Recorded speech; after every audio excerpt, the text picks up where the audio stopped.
Apa kata Abu Hurairah radhiyallahu anhu, aku mendengar Nabi SAW bersabda, di antara tanda-tanda dekatnya hari kiamat itu adalah, dalam hadis ini ada 5. Yang pertama, yataqarabuz zaman, zaman masa waktu makin pendek.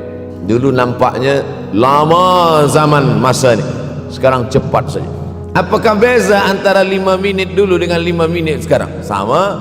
Tak ada beza. Mataharinya sama, bulannya sama, buminya sama. Apa yang membuat zaman itu yataqarabuz zaman? Ada hal-hal yang membuat kita sibuk, tapi ternyata 1441 tahun lampau, 1440 tahun yang lalu Nabi mengatakan, dan hari ini terbukti zaman begitu cepat berlalu. Kenapa hadis ini yang Ustaz bahaskan? Kami nak mendengar hadis tentang Dajjal dah lahir atau belum? Dajjal dah hadir. Mana bukti Dajjal dah hadir? Kurma bisan tidak lagi berbuah. Bila kurma bisan tidak berbuah, Dajjal dah nak datang. Kurma bisan sekarang sudah berkurang, tak berbuah. Lalu kemudian apa lagi? Ain Zuhar, mata air dari Ain Zuhar sudah kering. Sudah kering. Yang kedua adalah ilmu semakin berkurang. Kalau sudah ilmu berkurang, apa yang bertambah? Jahil.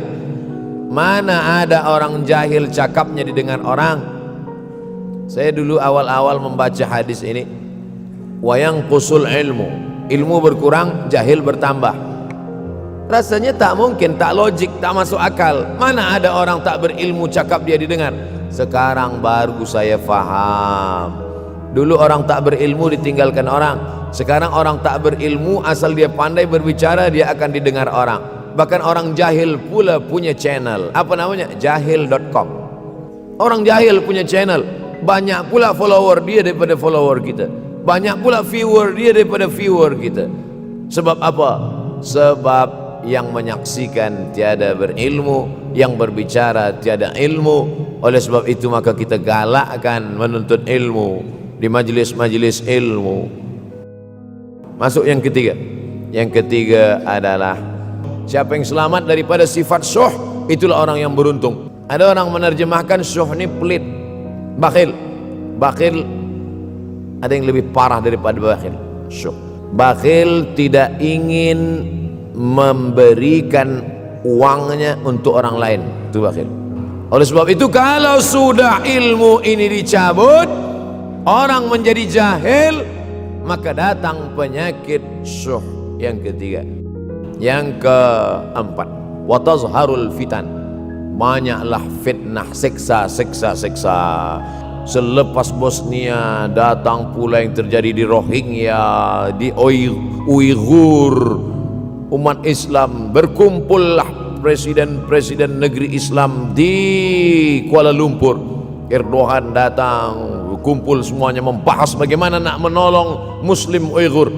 Rupanya umat Islam pun tak sanggup nak menolong. Apa yang boleh dilakukan di Uighur? Berdoalah umat Islam. Rupanya Allah kalau mau menolong mudah saja. Mudah saja Allah menolong. Tidak datang rudal skat, tidak datang tentera, tidak datang senjata, cukup datang corona, selesai. Takutlah kamu terhadap doa orang-orang yang teraniaya.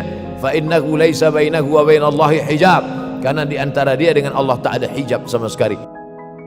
Yang terakhir, yang kelima, wa yaksurul haraj. Wa yaksurul haraj, banyak terjadi haraj, kata Nabi. Sahabat pun bertanya, ya Rasulullah, wamal haraj, apa haraj itu ya Rasulullah? Kata Nabi SAW, al haraj al qatlu, nanti di akhir zaman itu akan banyak pembunuhan. Dulu pun banyak juga pembunuhan, tapi tak banyak sekarang. Pembunuhan di Palestin sampai sekarang tak berakhir. Pembunuhan Rohingya tak berakhir. Pembunuhan di Uighur. Selepas kita kaji hadis ini, apa tujuan kita?